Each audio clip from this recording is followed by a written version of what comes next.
tonight we are looking at the Kabbalistic interpretation of the Sphira of Gevura. That's our topic for tonight, Gevura.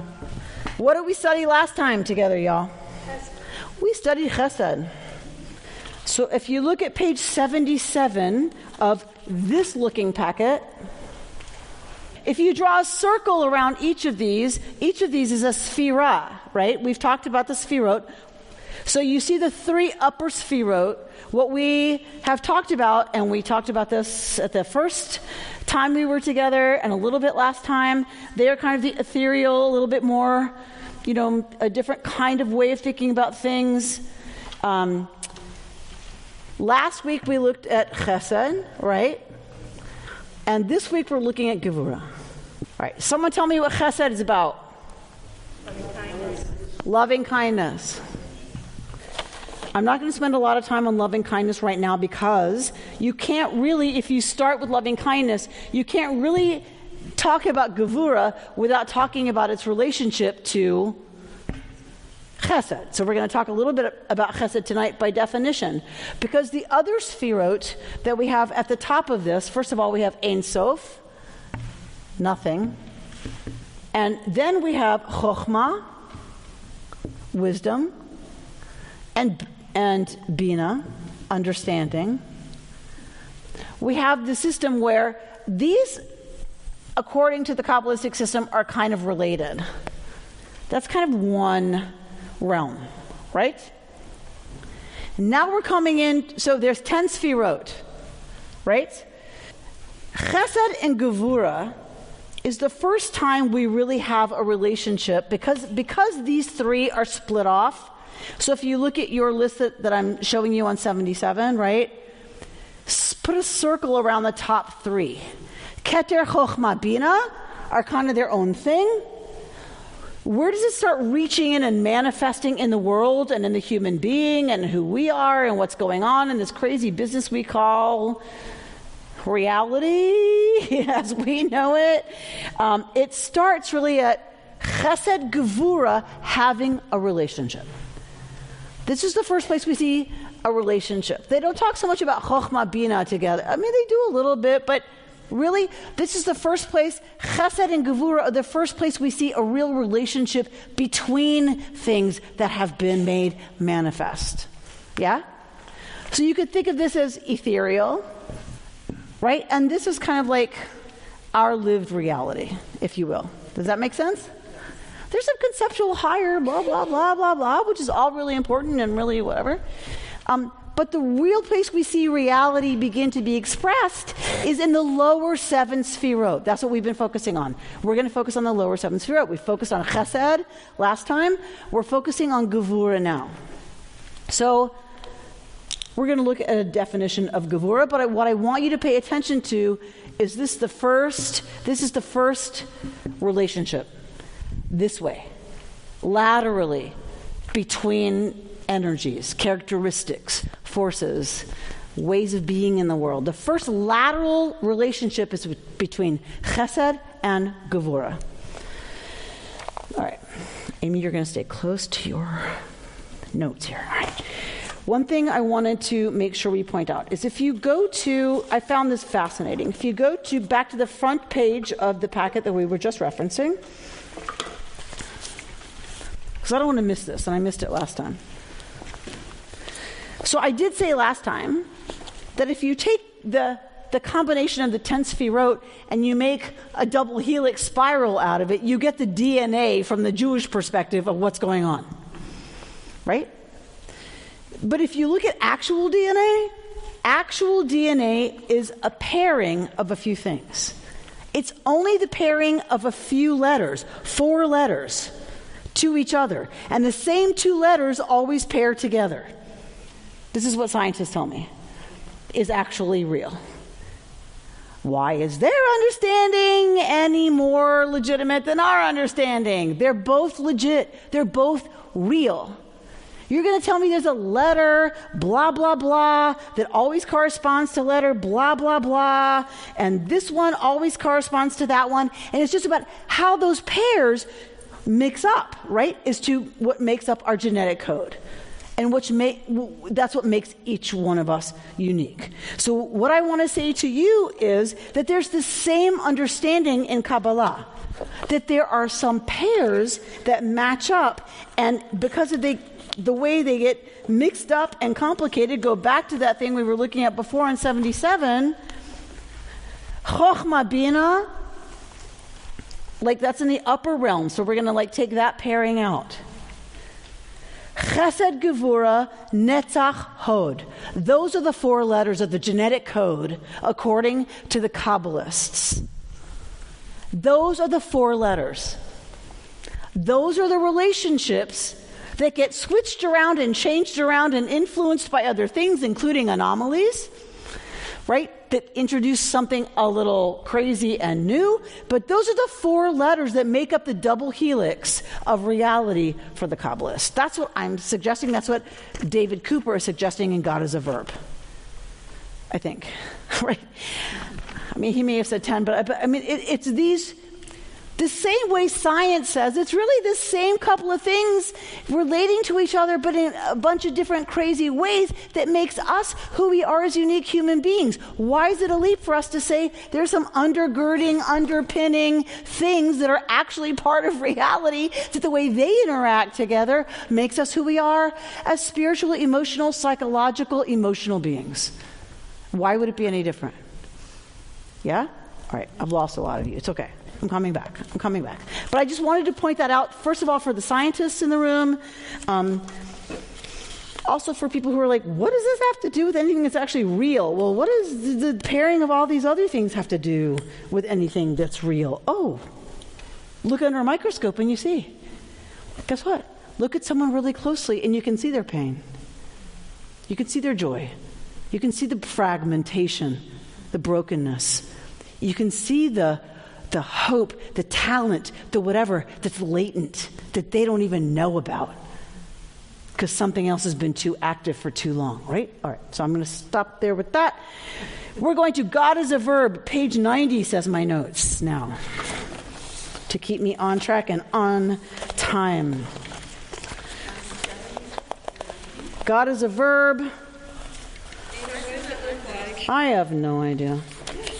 I'm looking for it too. God as a Verb, page 90. I know, right? It's kind of, well, you gotta work. You think this stuff is gonna come easy to you? There is. All right. It's after the page that looks like this.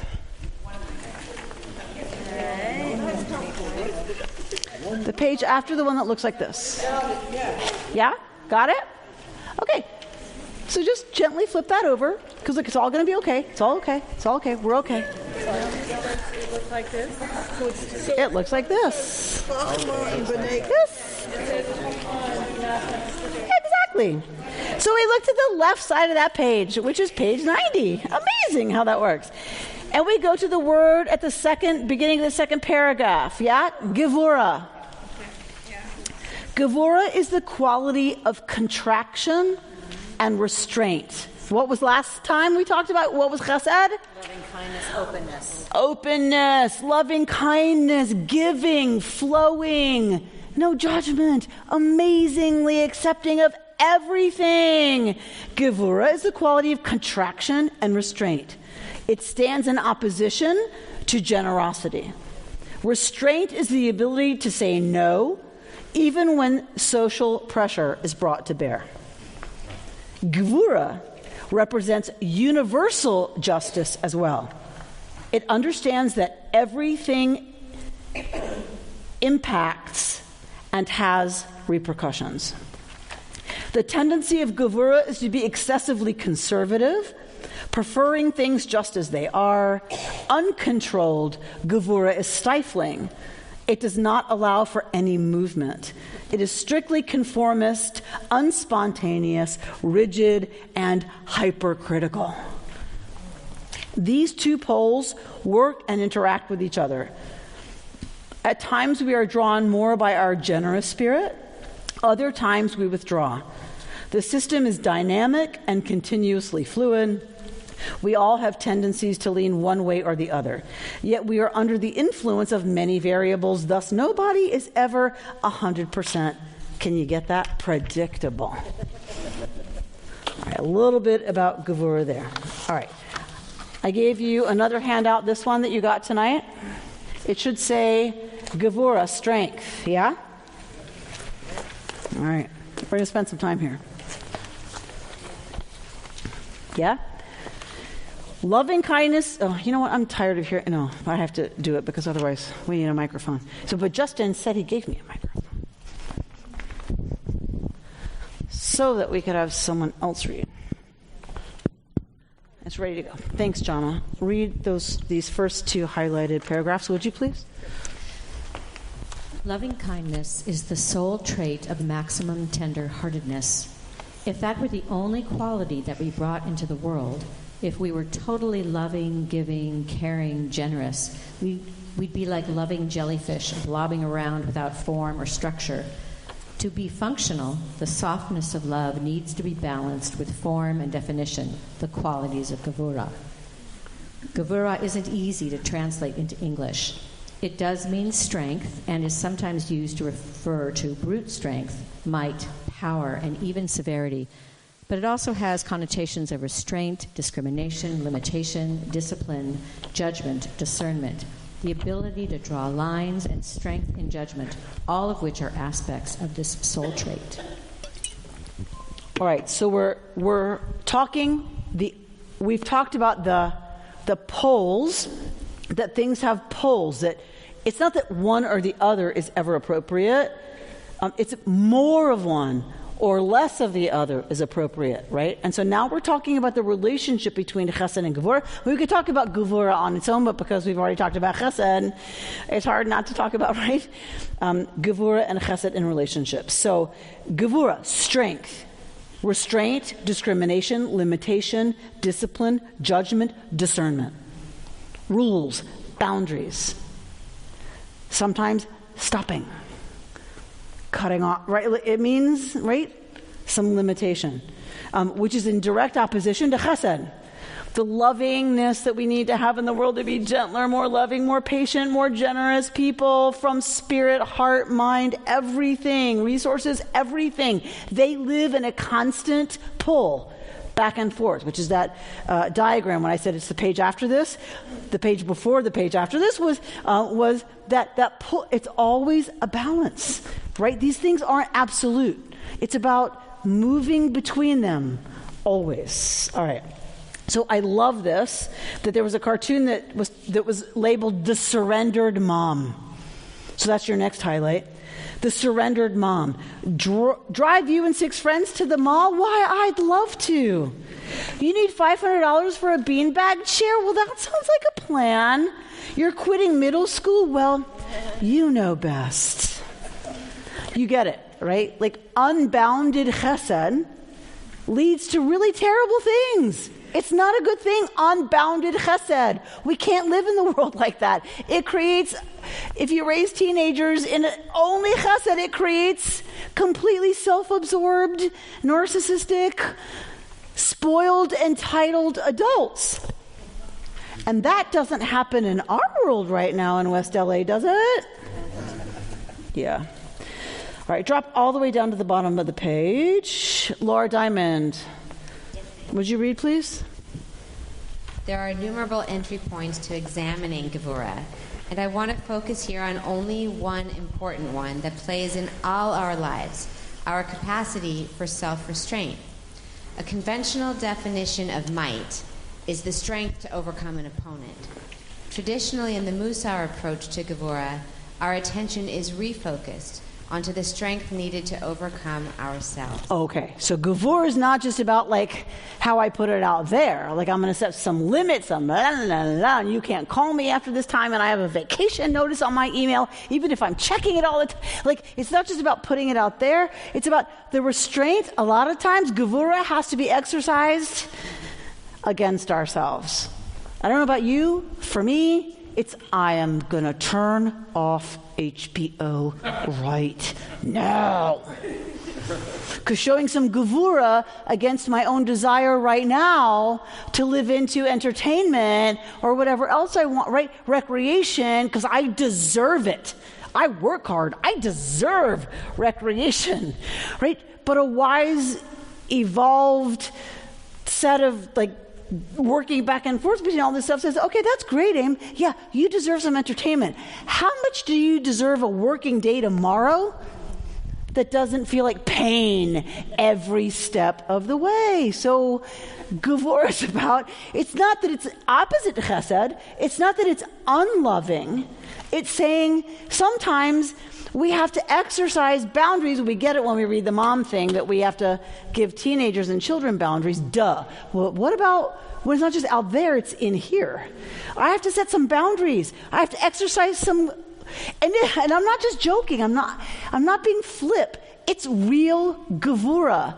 Last night, I turned off the television because it loads the next, if you're watching Netflix, it loads the next episode. I'm like, well, I'll just go to the bathroom and when I come back, the next episode's on. What kind of Gevurah does it take? Because they leave you always at a point where you know what's going to happen next, right? The Gevurah it takes to turn that off is real to the rabbis.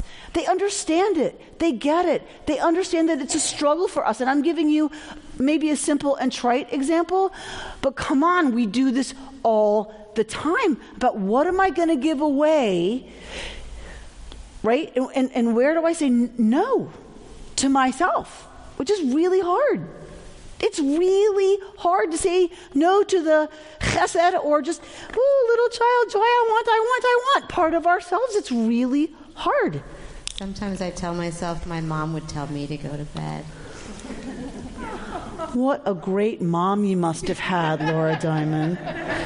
The mom who's sitting right next to you for those of you at home. Right, and I think that's really true about a lot of these virtues is that it's also about who's led us, who's taught us into where that is meaningful, right? It's a question of this overcoming ourselves, and you were doing it in terms of wanting to do something and stopping yourself from it. But what about the other way? You're holding yourself back because you're not moving forward. Is that part of this or not part of this? So tell me more about what you mean that it's this is about stopping yourself, but what about stopping yourself from moving forward? Tell me more about what that means. Instead of doing something that, like you're saying, stopping yourself from watching TV or stopping yourself from eating the cookie or, whatever those things are, like the more parental boundaries. But does this fall into the category of stopping yourself with your own mind, going, I'm not going to make changes, I'm not going to try and advance, I'm not going to try and do better, I'm not going to, those kind of stopping yourself boundaries. So those are already in place. Those boundaries are already in place. Right, so So what do you do with those boundaries? You can't do this, you'll never do this, you've never succeeded, they told you couldn't do it. What needs to come in right there? Chesed. You're welcome. Yes, thank you for showing us how the system works. I love that, right? Because that's what happens. If Gevurah gets too strong, if Gevurah takes over, it's all about stoppage. No, you can't. You shouldn't. They told you couldn't, so you won't, right? Gevurah, if it gets too strong and overtakes the balance in the relationship, becomes a barrier. And that's where Chesed has to come in, and we're going to talk next week about this is, if you want to call it thesis, antithesis, thank you, and then the way synthesis happens is Tiferet. So we're going to talk a little bit about Tiferet next time, but that's a beautiful point, because any of these taken to their extreme is the teaching of the rabbis, brings us to a really bad place, right? It's not a good place that we're in. All right, so I don't know what I want us to hear. Yes. Yeah, with all due respect, if I may play devil's advocate, it sounds like black and white at this moment, but there are a lot of gray scales if you would agree. No. I'm sorry. So let me be clear. It's mostly gray. Thank you. We live in gray. The question is, in this moment, where do I need to move on this continuum? Right? Because it's all gray. But some people live in black and white, don't they? Okay, the rabbis say that's not healthy. Our tradition says that's not healthy. And we all know that's not healthy, right? So it's always gray. The question is, how do we understand chesed? Then we have to understand its balance, gevura, say the rabbis, says our teaching, so that we can explore the gray with some wisdom, with some discernment. Does that make sense? Thank you, yes. And there's more gray to come, don't worry. Like there's more, we're only in two. We're only a relationship between two of them. We have a lot more to go, right? The double helix is two couples. So 4 characteristics. We've looked really closely at 2, right?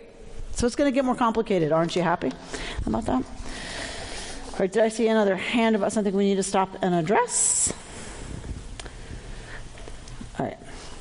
I want you to turn to, I gave you another new, but before we go there. So I've given you a lot to read here in Moranis, who's one of the, Nancy quoted him last night. This is Mussar. What I've given you tonight from Moranis is Mussar. The Mussar Institute. If you look at the first page, it says the Mussar Institute. So this is not unrelated. Like I said, it comes out of Kabblah, and then it goes a little further. So we're looking at the roots of it, the roots of Mussar. And like I said, it doesn't disappear from Mussar. They talk about Chesed and Gevura and everything. So I've given you his teaching on Gevura, and he has an invocation, which I thought was very interesting. And so I want to turn us to the page that is not numbered. I love this. It's not numbered. Go to number 3 on his part called Meeting for Strength. So probably the very back of the Morena, or towards the back of the Morena's piece for you. Second to the end of the... Looks like this. For the visual learners among us like me. Looks like that. I can match patterns. If you talk to me, I don't know what you're saying. All right. 3, I love this one. Gevura is a predominant subject of stories in the news. Can you cite any examples of stories in which Gevura, or its absence, is a major factor? How would public events be different if some people understood and practiced more Gevura? 4, where do you tend to exert or not exert yourself in the direction of Gevura in your own life? So I want to point you to those texts, and I'll close with the last one on that, so we're not going to look at that right now. We're going to look at Art Green's piece on the relationship between Chesed and Gevura, yeah? Page 47 is where he starts that conversation in his book. And if you don't have this book and you're at all interested in any of this stuff, I really recommend you get this book. A Kabblah for tomorrow, but it's in, you should have been given something tonight, yeah? Huh? Yeah. Do you have, you have it in there, yeah? What page? 47.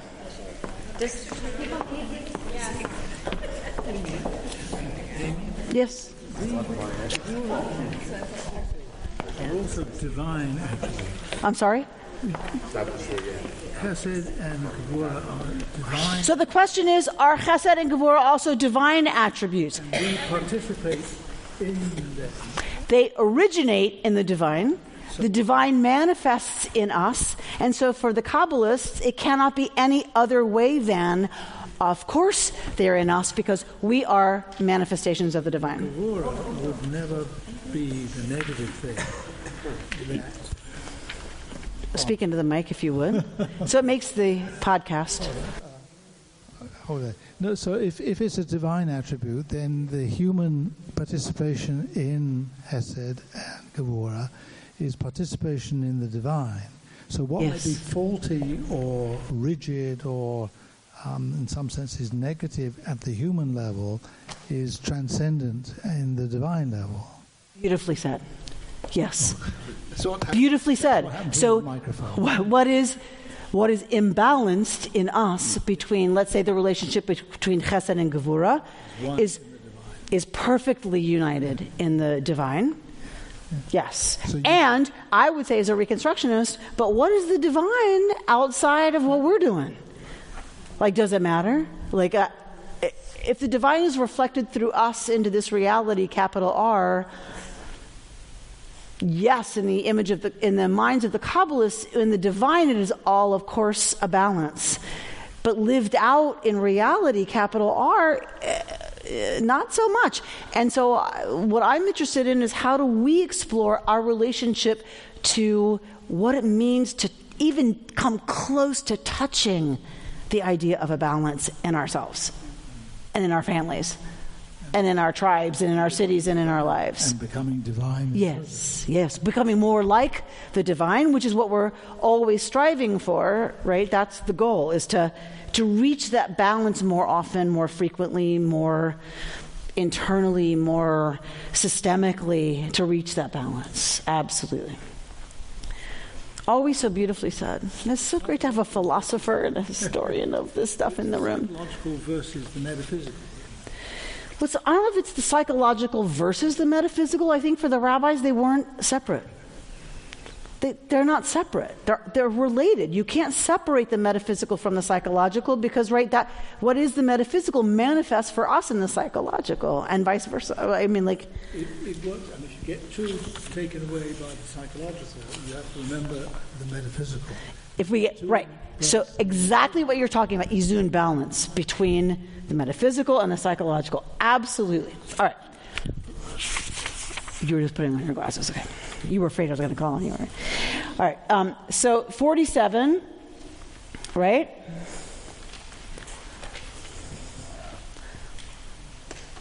Go to the second highlight that you have of mine. Yeah? We don't have highlights. Okay. So go to the paragraph beginning, Chesed is the God of love.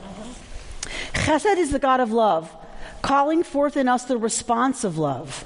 Chesed in the soul is our love of God and all of God's creatures, our ability to continue this divine flow, passing on to others the gift of love.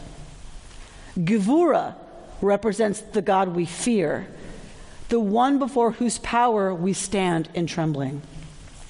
Rather than personifying a childish fear, the cringing of a guilty youngster before a punishing parent, Gevura represents our awe before the majesty and magnificence of the cosmos. The smallness we feel as we open ourselves to the totality of being. Here, we are reminded of our own mortality and limited strength as we contemplate the endless power of the one, capital O, compared to the briefness of each human life. All right. Okay. Green is a little bit like Heschel for me. It's like, that's the most profound and beautiful thing I have ever heard. And I have no idea what it means. Right? But isn't that gorgeous? Isn't that gorgeous? Right? God, chesed, has to be there. It's the calling forth in response because the universal response is to the divine chesed. We respond to divine chesed. It originates in the divine. The divine bursts forth in chesed. Right? Olam chesed yibaneh. This world is made out of God's chesed because God didn't have to do this, says our tradition. It's an act of love. Olam chesed yibaneh. And so we respond as creatures in love. Everything comes out of that love. Gevura represents the God of awe. And Green understands well, more than anybody, the relationship between fear and awe. So you could just substitute awe every time he says fear. He does it too. Every time he writes fear, he means awe. Every time he writes awe, he means fear. Because for us, they're not different. Listen and hear. Shema is not different for us. Listen, hear, pick one. It doesn't matter. the God of awe. So what I love about this is there's love on this side, and on the other side, it's not divorced from love, but it's a different quality, right? It's the quality of awe. Here's where we're intimate and close. Chesed, we're intimate and loving and close, and we better have that, right? But we also have an experience of the divine, of reality, capital R, that is about gevura, that's about awe, about awareness of our littleness. When we're intimate, we're special, aren't we? In intimate relationship, we're really special. We're actually the only one. I would hope. But we are the only one. We are unique. We are prized. We are treasured. And I don't just mean this with a lover. I mean, think about a grandchild. Think about a puppy. And I'm not being flip. Puppies, what do you think dog is God spelled backwards? That's not an accident, people. You pick up a puppy and you are their whole world. That is pure chesed. What a puppy feels for you is chesed. And what they need sometimes is a little gevura. You're going back in your crate. So gevura is about, so in response to love, there's also this response of awe. So intimacy, feeling like you're the most amazing, wonderful object, subject, whatever, of this amazing interaction. And then there's the other end of the scale, which is I am nothing. I'm a speck. It's over like that. How is my child 15? It's over like that. If she's already 15, she's on her way to leaving my house in 3 years, my parenthood is over in that sense, with my child living under my, so my life is flying past me in ways that because it means really, I'm nothing. I'm so fast. I'm so gone. Really soon. In the span of things, I'm gone tomorrow.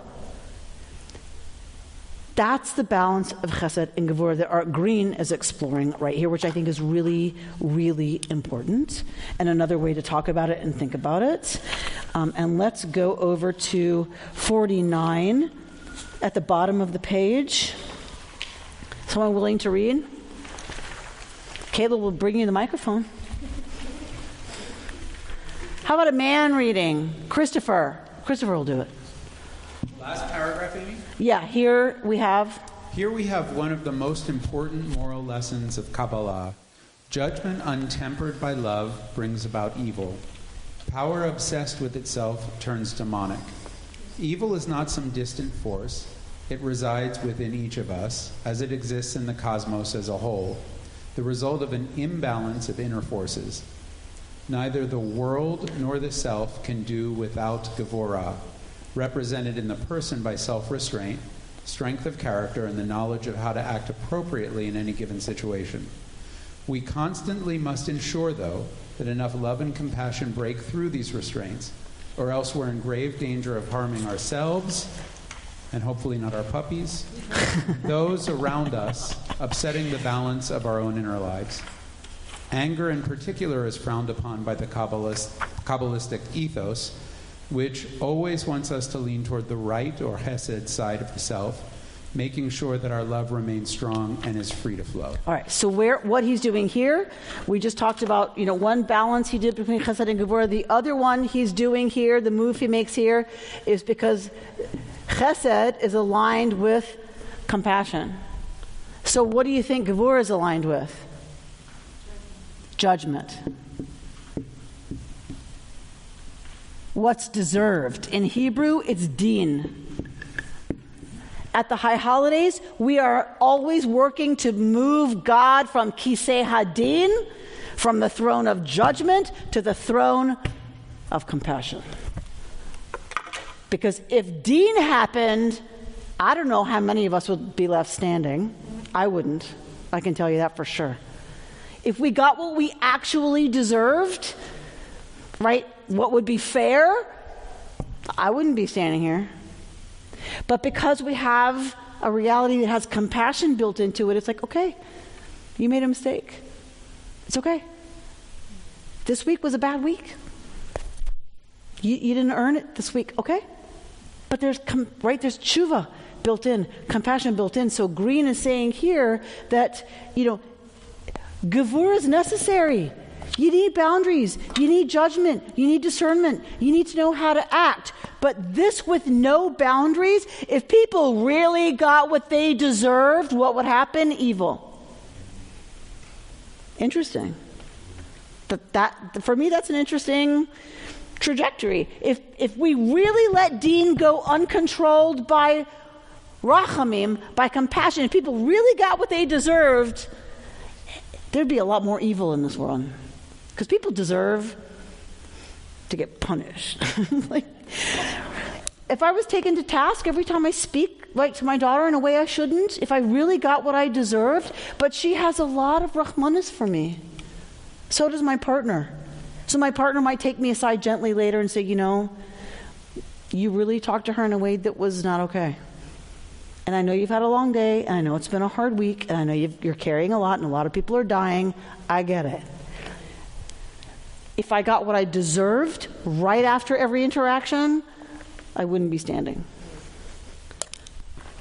So I love that he says, judgment, Deen, untempered by love, brings about evil. Power, obsessed with itself, turns demonic. We've seen Hitler. We've seen Mussolini. We don't... That's not so hard to understand, is it? Power obsessed with itself becomes demonic. Evil is not a distant force, so it's not just out there, it's also right in here. When we become obsessed with our own power, when that's all that's going on, guess what? Right? We do really, really hurtful and terrible things to each other. All right, I want to take your comments at this point and see what you're thinking, and Kayla will bring you the microphone. Sheldon, speak to us.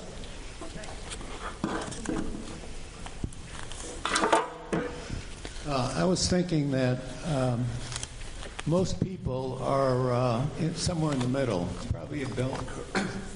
Excuse me, a bell curve. Somebody at either end. But in our public politics, we seem to be. Keep the microphone by your mouth while you gesticulate. We seem to be separate. In other words, you could say that the Democratic Party is over to the compassion, and the Republican Party is over to the judgment.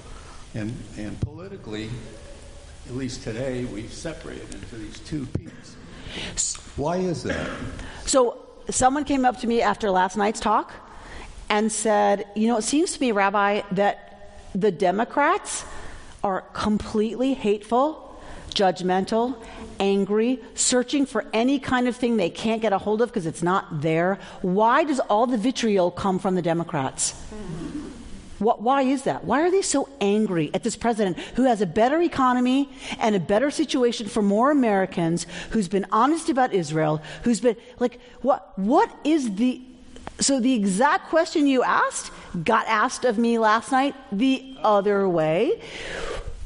And it's a huge issue right now that we are not doing any kind of work as a society, which is why I don't think this teaching is irrelevant or esoteric or out there. It's about living it. We are not able right now to live into the chesed end of things when someone pisses us off.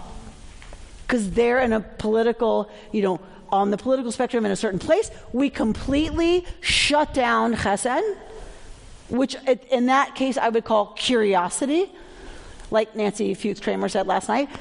Chesed would be about some loving kindness. So I'm curious about that. Why is it your perspective that, or can you tell me more about that? We've forgotten that, and we're all into gevura. We're all into deen. We're all into judgment, right? And we go there really fast.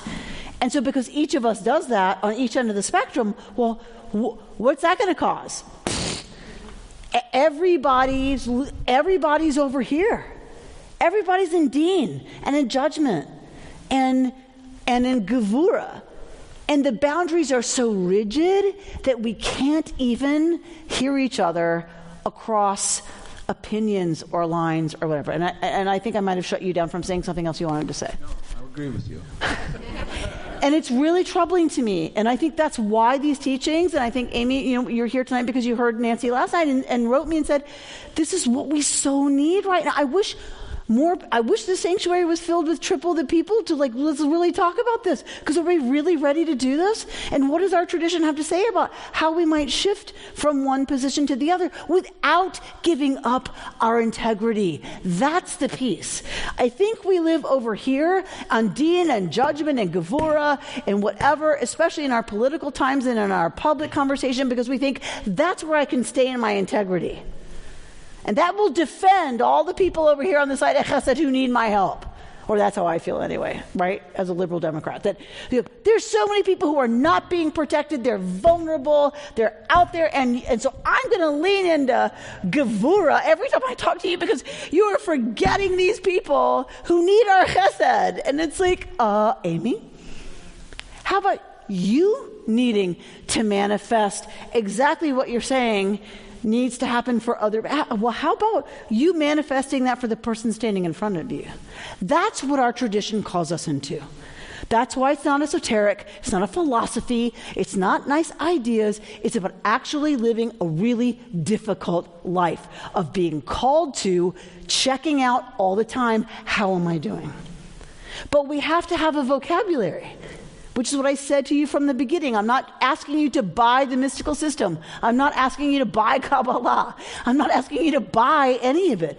I'm asking you, could there be a technology that helps us ask some really important questions in the interactions that actually matter to us in our lives? And I say yes, Judaism has that. And here's what they are. But if Jews don't have the app downloaded, what difference does it make that Kabbalah talks about this, that Mussar talks about this, that we want to talk about this? If we don't download the app and know the language and at least know some categories of how to begin the conversation with ourselves and in our lives with other people, then what does it matter?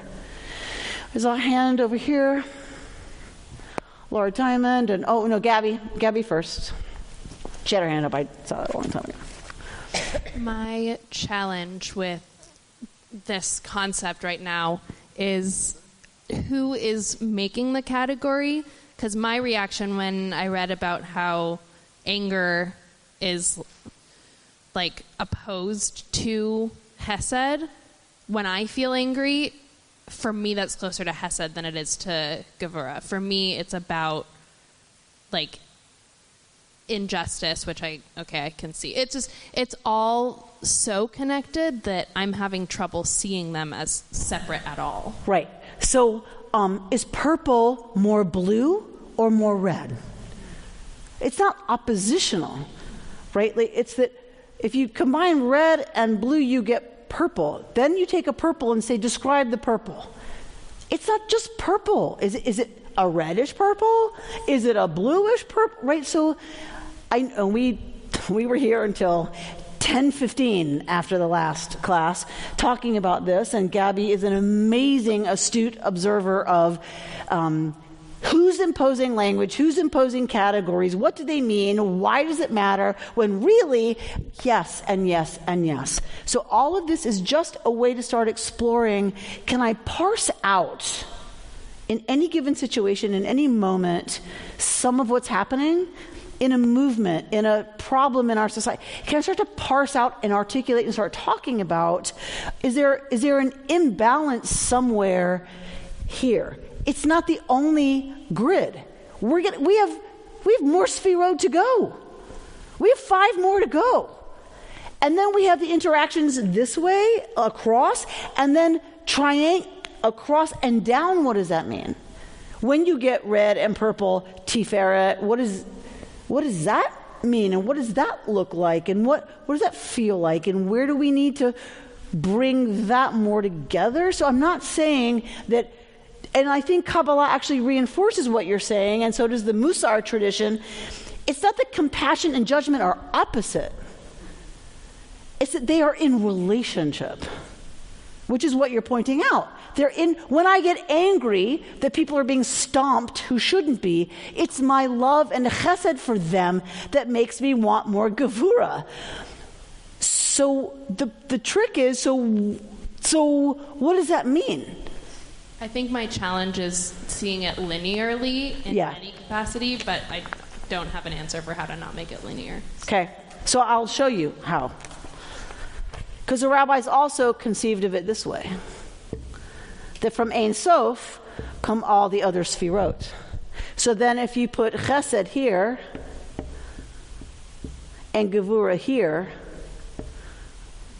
chesed actually, it precedes gevura.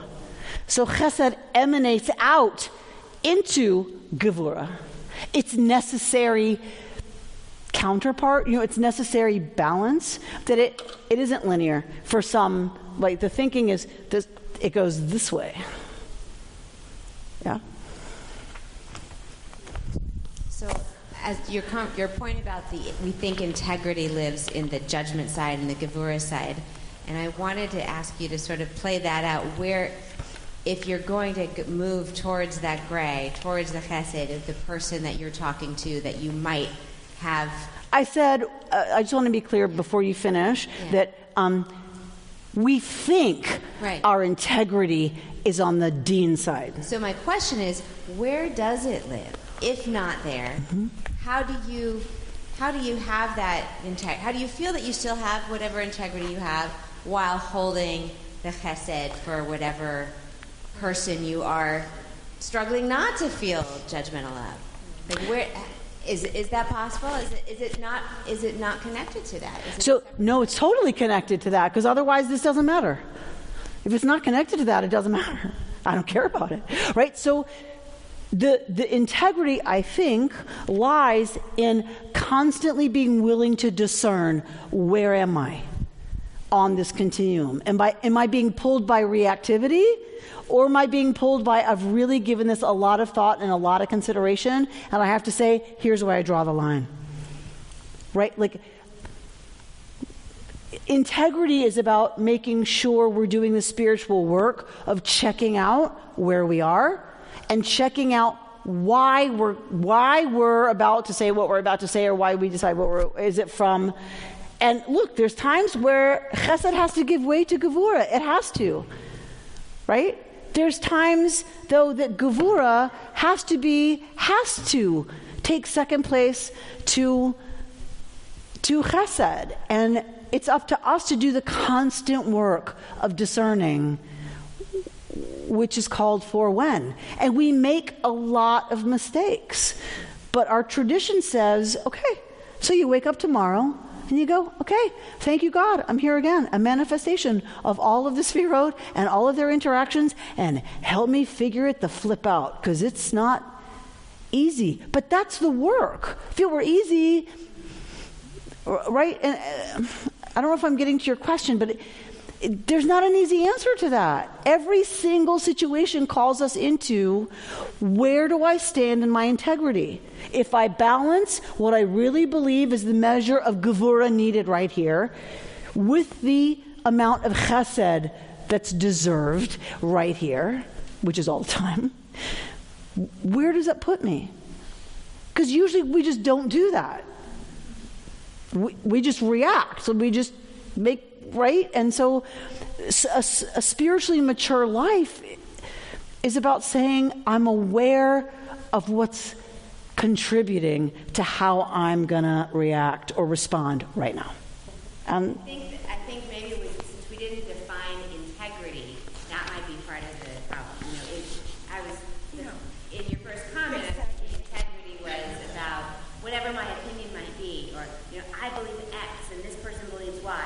I'm going to stay on X, and that was integrity. And maybe that's not what you meant, but no, that's what I was saying. We think we're in our integrity when we say, I'm staying with my opinion no matter what you say, right? And integrity really is about saying, can you treat that other person and their perspective and their opinion and how they got there with some respect? I don't have to agree with them, and I don't have to move to that side, but integrity for me, real integrity, is what the rabbis mean, which is, the tradition means, which is constantly looking at how are we doing between the balance of these two things and the other a million things we're going to talk about. And my integrity doesn't have to be based on I'm wedded to, right? That's all I was saying, is that we think this means integrity right now in our culture, is what I'm finding anyway. If I move off of this at all, whoever I am, my policy decisions, my candidate, my whatever, then I'm stepping out of my integrity. And I just think that the rabbis want to say, what is real integrity? Real integrity is, can I be open to the opinion of the other? Can I be open to their experience that led them to vote for that candidate? Can I hear their pain? Can I hear their fear? Can I hear them feeling marginalized enough to understand why they would hold another position? Then I don't have to change mine.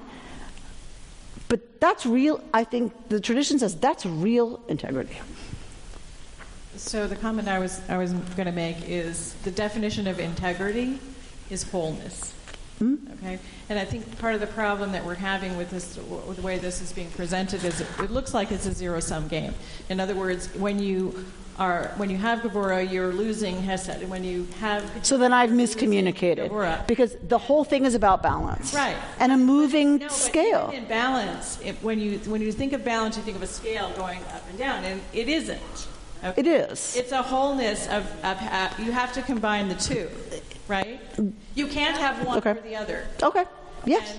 Of course. And what I was struck by when you talked about the puppy, or when you talked about the parenting, and I like that you changed it to awe instead of fear, was the way that you interact with a parent, the way the puppy interacts with you, the way we interact with God. Having both love and awe is what makes us feel safe. Yeah. Okay? We can't just have love and feel like, oh my God, we're out here and no matter what we do, it's okay, whatever. We have to have those limitations that says, okay, someone's taking care of us. Beautiful. Right?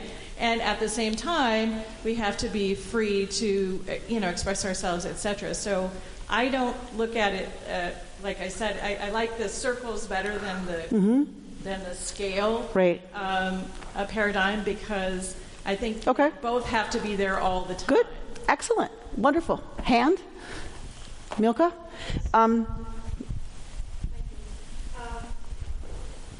Forgive me. First of all, English is my second language, so I hope I'm not offending anyone. What is your second language? English is English. Okay. Sorry. So I hope I'm not offending anyone if I'm misjudging here. First of all, integrity isn't. I'm sorry I brought it up. Go ahead. Hold on. But Gevurah, 10 Commandments is all about Gevurah. Thou shalt not steal. Thou shalt not kill. So on and so forth. Especially the first 10 Commandments, right? Yes. No. What did you just say? The 10 Commandments are all about Gevurah? Yes. The 10. You shall love Adonai your God. I am Adonai your God who took you out of Egypt. But it's you shall honor your mother and father. It's telling me what to do. Yes, of course. Of course. That's a Gevurah. That's what they're for. Commandments are to tell you what to do. They're the rules. Yeah.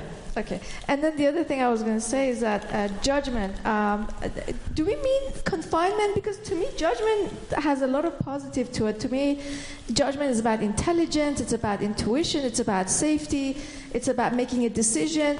But maybe we're talking about confinement versus judgment, because judgment is not that bad. And left and right, we're judging right now, about everything we're saying. That's Jews, right? We live in a lot of judgment. But so I think you're not wrong to say, you qualified what you were about to say by saying English is your second language. That's a judgment. English is our second language as Jews. English is our second language. I might say third. English, Yadadai. It's Hebrew, Yadadai, English. English is not our native language. That's not what we speak, Jewishly. We are trying to break all this down into English. It doesn't work as well in English. Gevurah, strength, means gibor, hero. Strong. Din means strict, absolute judgment. You do this, you get that. Does confinement in English work better? Up to you. In Hebrew, it's very clear. Gevurah, gibor, right? It's about strength. To the maximum, it's rigid and it's confining. When it's balanced, right, with chesed, right, it's a loving limitation that we place. When I say you must be home by 11 o'clock because I love you and I care about you and I need to know where you are. It's not an either or. They're both there. My chesed and my gevurah are both there when I set a deadline for her to be home. Right? There have to be in conversation. That's how the world is created. It has to be, say the rabbis. Of course, it's not one or the other. Because if there is, then you get the demonic. You're talking about putting the blue and the red together to make the purple. Yes. That's the purple one. Tiferet's going to be purple. Next time we're going to talk about Tiferet. We're talking about blue and red right now. We're going to talk about purple. I got you. Next time. I love that. Jana, you want to say something? Yeah. Well, it's just coming that to fathom this is to really understand your own thought processes very clearly, and that's a process, and that's the responsibility. And that's a practice and a responsibility. That's the challenge. And it doesn't happen just because you want to know. You know, right? So these concepts are so, I don't know, they're huge, they're baffling because, you know, as you try and discover your own, when am I really being compassionate, and when am I being judgmental, and where is that middle ground, and who am I within that, and how judgmental am I being with myself or compassionate with myself? Go to 202 because Jana just led us beautifully into page 202. I promise I'm not a plant. It says God is a verb on the bottom, the path of the tzaddik on the other side, page 202. Practicing moderation. So here's an example, because like Jana said, it's kind of out there, it's kind of whatever. You can't just wish, okay, now I know that there are these categories, and so, oh, look at me. Now I know what the heck to do. But thankfully, there are people who can teach us how to apply some of this. I'm not saying you need to, this is the one. I'm saying here's an example of how this gets applied. So, assess the following aspects of your life on a subjective scale. Too much, too little, or just about right. I'm going to let you look at that list. You can add to that list is the next prompt on number 2. Number 3, look over your list to determine those things that you feel are excessive. For each, calculate the amount that you consume each day. Number 4, now assuming you had to diminish the quantity of only one of the things on your list by 25%, which would it be? Number 5, imagine how you would go about cutting back 25% of this thing, such as I'd watch television an hour less each day. I'd cut out a percentage of my snacks and dessert. 6, see if you can actually do this for a week. I panicked when I read that. If so, do it for a month. If you succeed, you can reward yourself by adding to your life something on the list that says, I do it too little. Otherwise, keep trying or choose another thing on the list. Each time you have success, give yourself a reward by increasing the time given to too little items. Work on your list until there is nothing that says too much. Right? So I'm not suggesting like these kind of approaches tend not to work very much for me, but the intention does. Like last night, you heard me say, I was so proud. I turned off the TV, right? Because I would have started that next episode, which meant I was up for another hour, which for me last night would have meant till midnight. I left here at 9:30. I had to be back here this morning. I'm here till whatever time tonight. I'm here tomorrow night. So, yeah, that would have been fun. I would have loved to have recreated another hour with stuff I love, right? What would that do to me the rest of the week? Right? So I think it's like, Gevurah, look at me, I'm setting some boundaries around my free time, blah, blah, blah, blah, blah. In some ways, on the other, it's like, right, an act of Gevurah to say, turn it off. And that's the trick. Where's the Gevurah? Because sometimes I'm like, I want my time off. I want my time to have fun because I work all the time or whatever. I parent all the time. I have a dog that has to be walked all the time. It's endless. So sometimes Gevura is, I want my show. That's fine. But the second time I wanted to watch the show, right, the Gevura was about saying, no, it's time now to go to bed so that the rest of your week feels better. Right? I know it sounds trite, but I'm saying it's about how do we apply, like you said, just because we know this doesn't do anything. Just because we have new language for it doesn't do anything. What I hope to anchor us in is language that is authentic to the tradition, authentic to what our people have been struggling with forever and ever and ever to put words on, about I don't even want to say spiritual, about traits about how to live as responsible, ethical, spiritually evolved human beings. So that's what we're doing. Yeah? We good with that? Kayla, speak. I was going to just add on to what you were saying. Yeah. Jonna, about like how to do it. And like Arthur Green says in the book that it's not about knowledge and knowing it. It doesn't really get you anywhere. It's about the practice. So like here we're just like in a class and it's fun. But like the real like classroom is like out there and then also in here. So we take what we get here and then we apply it, and then it's not about like getting it all right on the first try, but just we're living it. And I think that's what's exciting for all of us. So it's a really important reframe. Thank you, though. It's like, learning is about, how we talk about it Jewishly, what people before us have had to say about it. The work is, how does it matter? It only matters if we actually use it, right? And I know I keep coming back to it, but I will tell you that I turned off the TV going, Gevura. It actually, talking about this, studying about it, reading it, preparing it for this week for you, actually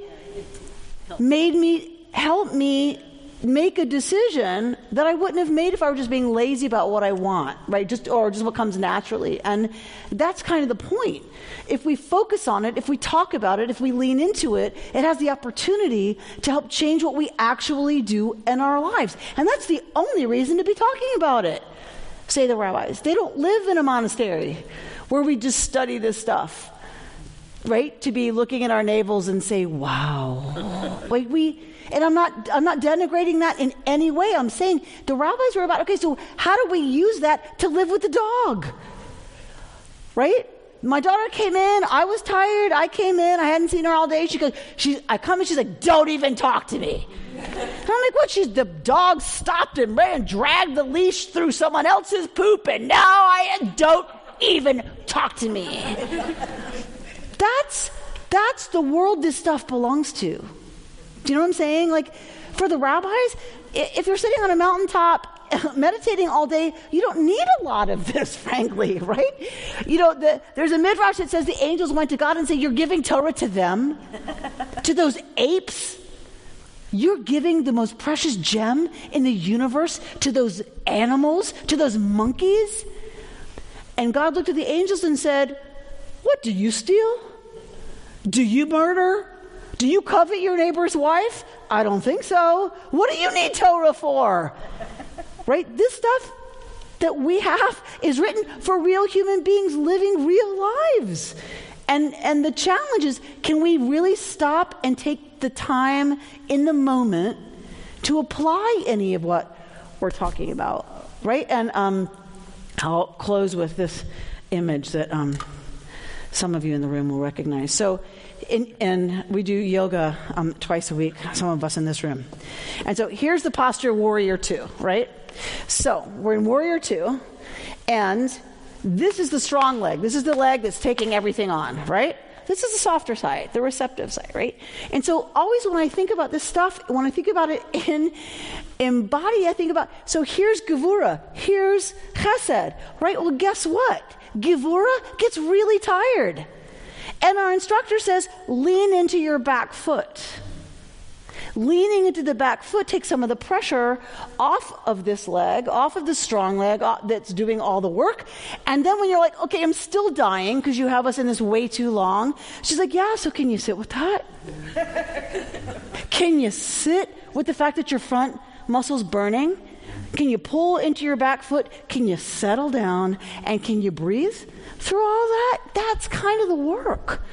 it doesn't matter if it's not embodied, right? It's about how do we bring this into the actual moment of my thighs on fire. You think you're in Gevurah, well, guess what? That's not going to get you sometimes where you want to be. Can you lean back into Chesed where it feels the least natural, the least intuitive? Because that's how we bring some balance to everything and bring the temperature down on a lot of stuff that's right now really problematic and really troubling. So I hope that you'll stay with us, stay with me. If you at home, thank you for listening, and stay with us. And we have a lot of downloads of these podcasts. So know that you're here, and I love that all of you are here. I know that this room has been filled 3 times over with how many people download and listen to our conversation. So I'm hoping we can keep this rich and incredibly important, I think really important conversation going and nourish ourselves and sustain ourselves so that we can build a different kind of local community. And then, of course, from there, different things happen in the world. And let us say together, Amen.